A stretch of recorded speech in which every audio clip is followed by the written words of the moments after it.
عمران خان کا ایک اور ریکارڈ، بیرونی دوروں میں بھی کفایت شعاری اور کم از کم اخراجات میں سب سے آگے۔ کپتان قومی خزانے پر بوجھ کے بجائے محافظ بنے، خزانے کے غلط استعمال اور عیاشی کرنے کے بجائے امانت و احساس کی تاریخ رقم کر ڈالی۔ اپنے 3.5 برس کے دور اقتدار میں 47 غیر ملکی دورے کیے، جن پر صرف 20 کروڑ 37 لاکھ 76 ہزار روپے خرچ ہوئے۔ اوسطاً 22 افراد غیر ملکی دوروں پر وفود کا حصہ رہے، جبکہ شریفوں نے اپنے دور اقتدار میں قومی خزانے کا بے دریغ استعمال کیا۔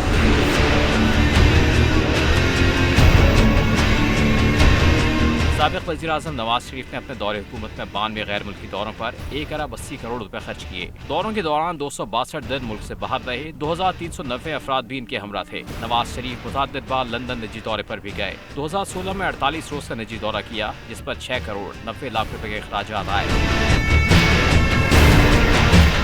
مسلم لیگ نون کے دور کے وزیر اعظم شاہد خاقان عباسی نے اپنے دور حکومت میں 19 دورے کیے، جن پر 25 کروڑ 95 لاکھ روپے خرچ ہوئے۔ اسی طرح پیپلز پارٹی کے سابق وزیر اعظم یوسف رضا گیلانی نے اپنے دور حکومت میں 48 غیر ملکی دورے کیے، جن پر 57 کروڑ 16 لاکھ روپے خرچ ہوئے۔ یوسف رضا گیلانی 92 روز غیر ملکی دوروں پر رہے، جبکہ ان کے وقت میں 2137 افراد موجود تھے۔ پی پی دور کے ایک اور وزیر اعظم راجہ پرویز اشرف نے اپنے دور حکومت میں 9 غیر ملکی دورے کیے، جن پر 10 کروڑ 71 لاکھ روپے خرچ آیا۔ اعداد و شمار کے مطابق سابق وزیر اعظم کی نسبت عمران خان کے دورے نہ صرف دورانیے بلکہ وفود کے اعتبار سے بھی مختصر تھے، بلکہ ان کے دوروں پر اخراجات بھی کم آئے۔